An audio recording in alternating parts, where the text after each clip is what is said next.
Live from downtown Macon, this is WGXA News live on YouTube. Good evening, Middle Georgia. I'm Amanda Peralta. I'm Greg Lloyd. Amanda and I thank you for watching WGXA News at 5:30 on YouTube. A Milledgeville woman is said to be in stable condition after being shot multiple times. The Baldwin County Sheriff's Office says the gunman is the victim's ex. Our Gloria Ruth Finney is live in Milledgeville to tell us more about what led to the shooting. That's right, Greg and Amanda. A 911 call was made this morning from West 49 Apartments on Highway 49 in Milledgeville after multiple gunshots were fired from this apartment behind me. The suspect shot the woman several times before driving away in a silver Honda. Deputies spoke with a witness who said the suspect and victim were in an estranged relationship. Witnesses recall the man showing up early this morning and attacking her outside. She reportedly then went inside her apartment where he forced his way in behind her, firing multiple shots with a rifle before driving away. She is now at the hospital in Macon and she is stable. Our offender was then located on Georgia 29, the bypass, and he was taken into custody without incident. We have recovered the weapon. Right now we have GBI crime scene technicians on scene processing for us, and we have our investigators are continuing to finish up the case. Investigators believe the woman and suspect have a child together and that she had a protective order against him in another county. They're asking if you have any information to contact the Baldwin County Sheriff's Office. Reporting live in Milledgeville, Gloria Ruth Finney, WGXA News. Thank you so much, Gloria Ruth. Bibb deputies have made an arrest in a deadly early morning shooting. Deputies say Brandon Johnson shot Ahmad Harrell after an argument at a house on Paul Street around 12:30 this morning. Harrell was pronounced dead at the house by the coroner, and Johnson is now facing a murder charge.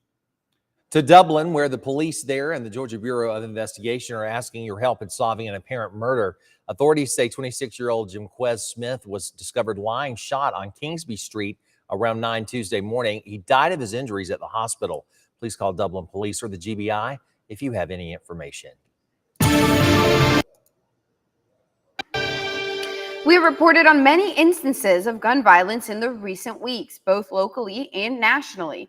And today, Georgia leaders want to do something about the influx of shootings. Our Brianna Cook spent today talking to lawmakers at the state capitol in Atlanta to see what they would like to see happen. Brianna? Greg and Amanda, Georgia House Democrats are calling the gun violence in Georgia an epidemic, and they want something done about it with a sense of urgency. Lawmakers and citizens take the Capitol floor to protest the lack of gun laws in Georgia with a strong call for a special session. A special session happens after Sine Die Day and the adjournment of the General Assembly. This call for action comes after two mass shootings that happened in Georgia last week. The first in Atlanta that left 1 dead and 4 injured, and the second in Moultrie where 3 were killed. Macon Representative James Beverly says Georgia lawmakers need to take action. It's past time for Georgia leaders to do more than just send thoughts and prayers.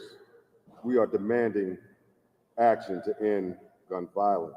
House Democrats are calling for the special session to reconsider several House bills, ranging from universal background checks to purchase guns, safe storage of firearms, to red flag restrictions. In the state of Georgia, both the House and Senate can call for a special session if there are enough in favor of it, or solely the governor. According to the Georgia House Democrats, Georgia has the 8th highest rate of gun homicides and gun assaults in the country, and that gun violence is the leading cause of death for Georgia children and teens.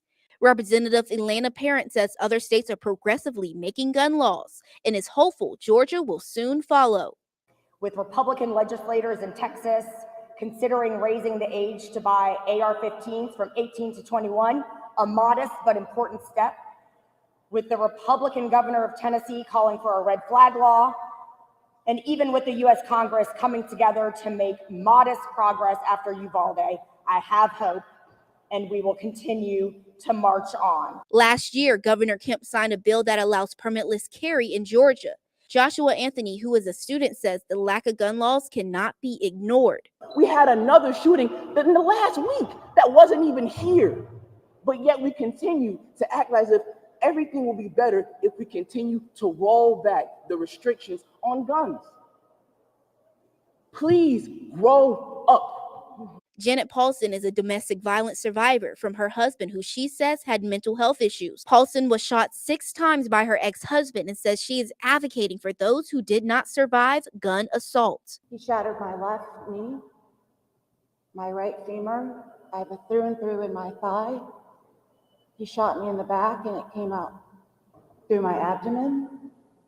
He shot me in the side and I lost a third of my right lung.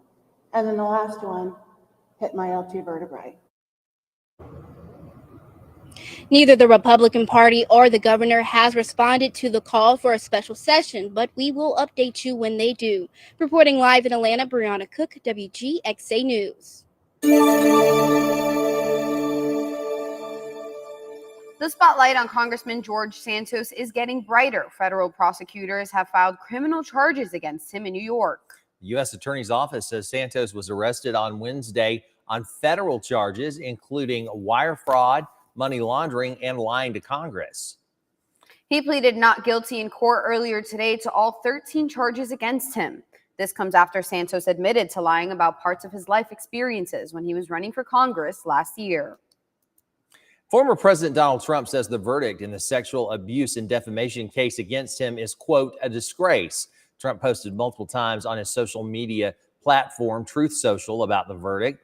He maintained that he has, quote, absolutely no idea who E. Jean Carroll is. She sued Trump, accusing him of raping her in a New York City department store, and Trump publicly saying that he did not do it. The former president says the judge presiding over the case was a Clinton-appointed judge who was prejudiced against him. Carroll was awarded $5 million in damages. She didn't comment after the verdict, but in a statement, she said, quote, the world finally knows the truth. Another warm and sunny day across the mid-state. It certainly is. And we also know, Amanda, someone who loves to complain about the warmth, and we're just enjoying it just a little bit because he makes fun of us for not liking the cold. So we're going to be on you all over the place, Ryan. And don't forget your sunscreen. That's right. Sunscreen, buddy. Especially now 15 times a minute.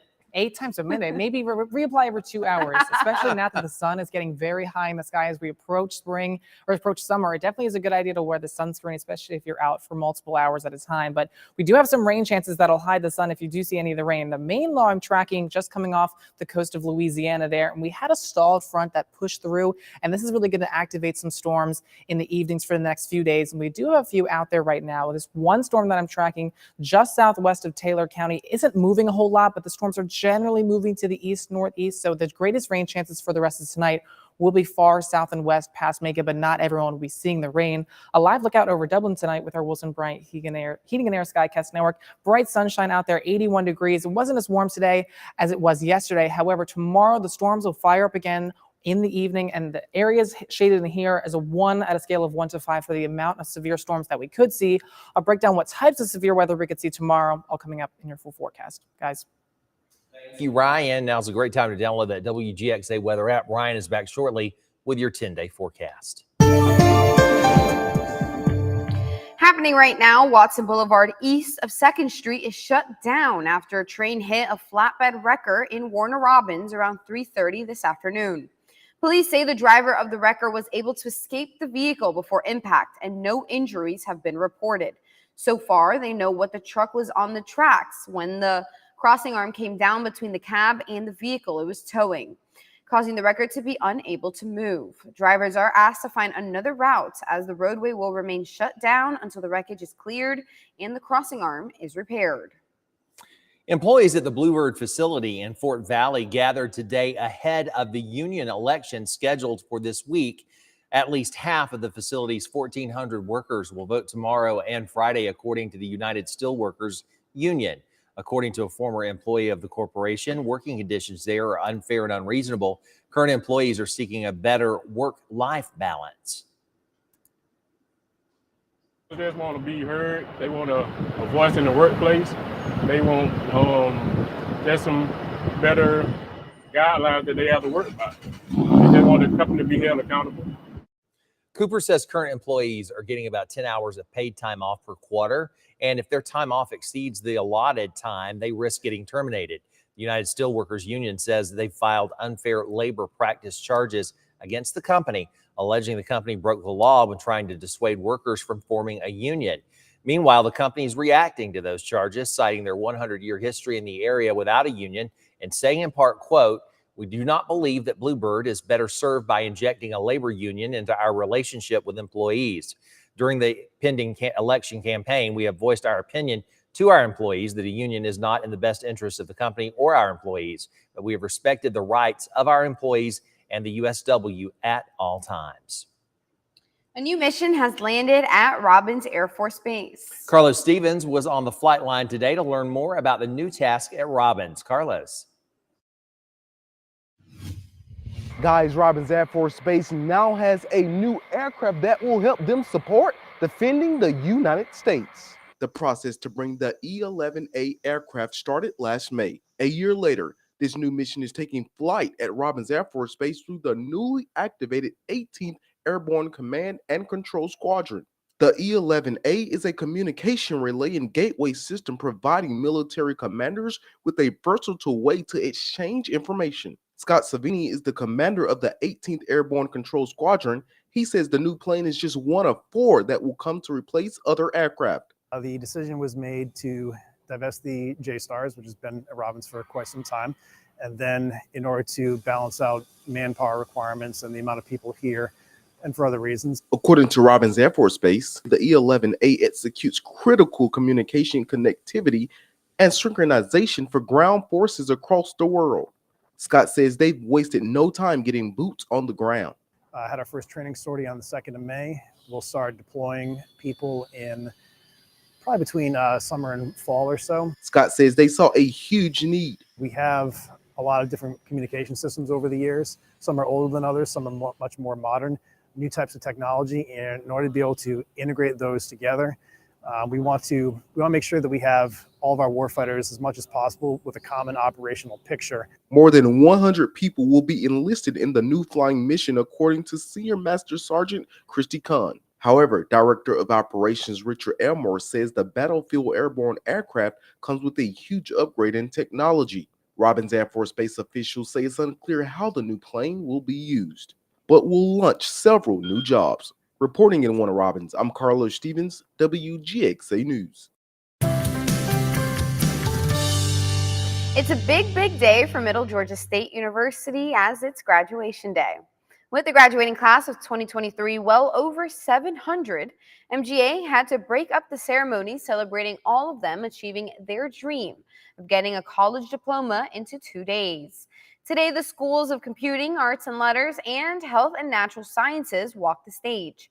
MGA live streamed today's graduations on its website and plans to do the same tomorrow, so everyone can join in and cheer along with the graduates. Tomorrow, the schools of Education, Aviation, and Business will walk the stand. And some wagging tails and wet noses brought smiles to the faces of Atrium Health Navicent nurses this morning as the hospital celebrates National Nurses Week. Today's special event aims to recognize the nearly 1,600 nurses for their dedication and exceptional patient care that they provide to our community every day. The special healthcare workers got to play with the sweet therapy pups this morning. About pet therapy, one of our activities that we promoted last year to bring some joy and happiness to our nurses here in the hospital. Our teammates are very excited. Our guests are very excited, and we're looking to have a wonderful day to express and just show the staff how much we appreciate them. Hospital has plenty more activities to celebrate our nurses throughout the week.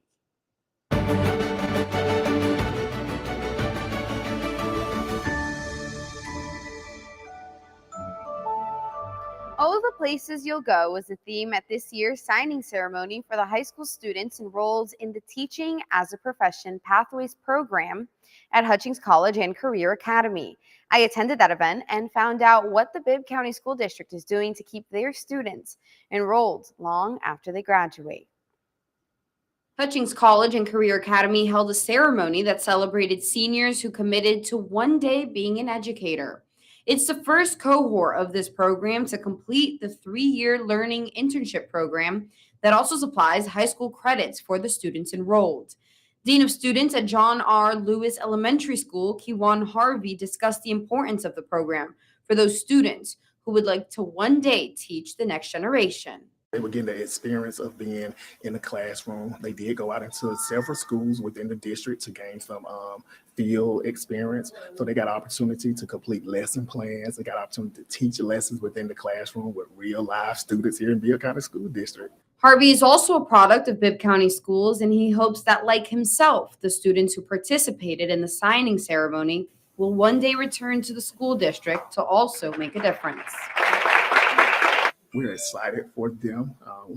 I hope that they return back to Bibb in 4 years and they attend our job career fair to become an educator here in the school district that enlightened and educated them to go out and inspire and be a vessel in the world of education.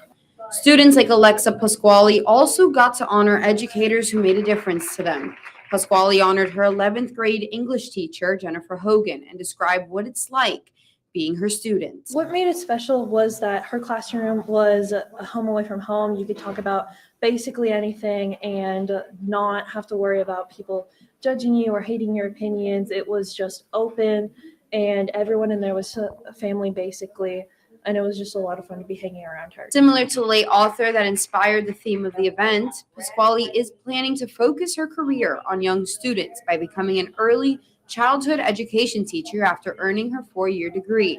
Tanya Murphy was one of the teachers that was honored at the event for her hard work and dedication to her students. This award lets me know that this was my purpose, and it means everything to me because I like to encourage kids and inspire them and push them towards their goals in life. Murphy says the key to teaching is listening to your kids, getting to know your kids, letting your kids know that you're there for them. Reporting in Macon, Amanda Peralta, WGXA News. For the rest of this week, we do have some chances of some showers and storms throughout the afternoon and into the evening hours. In your midweek headlines, we do have a front that's stalled out. It moved through this morning, but it has stalled out over top of us, and that's going to spawn some afternoon storms, especially throughout the day tomorrow and through Friday afternoon as well. As we get towards the weekend for Mother's Day, temperatures will climb back up into the 90s, so it is going to be a hot weekend. The rest of the work week temperatures will only be into the mid to upper 80s, and that was the case today. It wasn't as hot as yesterday. Most of us only climbed up into the upper 80s. 87 degrees currently, making 84 in Forsyth, 86 in Sparta, 83 in Sandersville, 79 in Wrightsville, the cool spot, and 83 in Monticello. And temperatures should stay into the 80s for the rest of the week. Satellite and radar, though, showing the main low that I'm tracking, this little swirl here just south of New Orleans. This is what stalled out the front that moved through this morning. You can see kind of this band of clouds. That's where the front is going to stall, and that's going to provide the extra lifting mechanism to spawn some storms throughout the afternoon hours once we get a lot of that daytime heating. So right now on radar, we do have a storm that's fire up just west of Taylor County. This is going to be bringing some storms in, but it's not moving very quickly. So this will be the best chance of seeing any rain will be down into the southwest portions of the mid-state. Not everyone is going to be seeing the rain for tonight, tomorrow, or into Friday. For the rest of tonight, though, those clouds will be thickening as that parent low gets closer to us. Another mild night, overnight low, sitting right around 63 degrees. And as we're celebrating Mom this weekend, Friday, again, not as hot as it was yesterday with some PM storms around. Again, it'll be very hit or miss with the rain. 86 degrees the high. On Saturday, that's the lowest chances of rain. It's warm, though. Lots of sunshine, temperatures back into the low 90s. And then Sunday for actual Mother's Day looks to be the warmest of the next 10. The high, 93 degrees with some pop-up storms by the afternoon. It'll be very hit or miss, a very summertime pattern that we're starting to get along here. So for the day tomorrow, with that stalled out front, we're seeing a few cells start to pop up around Thursday at 7 o'clock. It's not going to be very widespread, but one of these storms could turn severe for tomorrow. The areas shaded are at a 1 on a scale out of 1 to 5 for the amount of severe storms we could see. So we could see 1 or 2 storms turn severe. The primary threat will be for damaging winds up to 50 to 60 miles per hour or for large hail to form if we do see any of the storms turn severe. So in your 10-day forecast tomorrow, the winds will also pick up as that front begins to move closer as well, with the storms firing up by the afternoon. Otherwise, a mixture of clouds and sun. A nice day, 86 degrees. Basically copy paste the forecast for Friday. 86 degrees also the high. Most of the day is dry. PM storms firing up in the afternoon and evening, especially south and west of Macon. On Saturday, that's the lowest rain chances for the week. It's warm with lots of sunshine, back up to to 90 degrees, another hot and sticky day. And then Mother's Day, if you have any plans outside, it's going to be a hot afternoon. The high 93 degrees, well above average. Most of the day will be dry, but again, we'll get those pop-up storms or thunderstorms by the afternoon. On Monday through Wednesday of next week, it's basically the same again as temperatures kind of begin to step down. Monday, 90 degrees with some scattered thunderstorms. Tuesday, 87 with some isolated storms. And Wednesday, a little bit cooler, 86 degrees, more rain chances as we get towards the afternoon. So lastly, here's your Harrison's Body Shop fishing game forecast. Peaks at 6:40 a.m. and 8 p.m. Good afternoon, everyone. I'm Gary Thigpen, and I'm here again at the Animal Rescue Foundation in Milledgeville. I'm joined again with Eileen today, and guess who we have today? So today we have Doc. Doc is a 2-year-old beagle mix of some sort. He is heartworm negative. As you can see, he's also very sweet, missing a leg. He was picked up by our local animal control with a broken leg. He'd been hit by a car, and so we just decided to amputate, but he does not notice. He's super sweet. He loves to play, but he also loves to snuggle. You can tell he loves to play. I think he's going to try to eat my shoe. He is also housebroken. All right, so if you would like to adopt Doc and give him a good home, he does only have 3 legs, but listen, he gets around like any other dog. Let's find him a really good home. How would they do that, Ellie? So they're going to go to our website, animalrescuefoundation.org, click on the How to Adopt tab and fill out our application, and we'll be in touch. All right, let's find Doc a good home today. Thank you so much, Ellie. Thank you. Well, we tend to think of bunnies as cute little creatures featured in Easter celebrations and county fairs. But one bad bunny is behind bars after terrorizing a neighborhood in Iowa. Marcus McIntosh takes us to the small town of Perry, where the rabbit was captured. Some people living in the 1900 block of 1st and 2nd Street here in Perry say a cute black bunny patrolling their neighborhood has been far from friendly. This is why. It aggressively lunged at the person behind the camera. Hey, what? It did more to Ramona Rustin. It just jumps up and bites me, and I'm like, oh my gosh, I just got bit by a bunny. Rustin says the bad rabbit then hopped next door to her neighbor's house. It came around to her car, and it wouldn't let her out of her car. But when she did get out of her car, it chased her up to her door. Rustin called Perry police. A call report given to us by the police shows a 13-year-old across the alley from Rustin was also bitten by the same rabbit. The Perry Police Department said it's been a rabbit that's been around terrorizing people. The call report indicates the 13-year-old will be getting the rabies shots, a precaution Rustin, who says she is a nurse, has no interest pursuing. No, I'm not worried about rabies, because when it bit me, I didn't see it frothing out the mouth or anything like that. Late Friday morning, Perry police caught the rabbit and took it to the city's wastewater treatment plant where it was released. It has not been seen in this neighborhood since. I guess not. If you're a bunny and you get busted, you don't want to go back to the neighborhood where it happened. I think anyone that's busted just may not want to be around. It's bunny like longer. the tricks bunny, silly rabbit. Tricks are for kids. Oh my goodness. That bunny. Yeah, it kind of sounds like that bunny. With a sharp bite. It reminds me of Dora with Oh yeah. Oh my God, Swiper, no swiper. Yeah, Is he a bunny? He's a bunny? No, I think he was a fox. But Something like that. Reminds much you of it. previous. Yeah. Something like Yes, that. I love that. Well, you guys, we want to thank you for joining us on our YouTube program. We invite you to join us at 6 on ABC 16.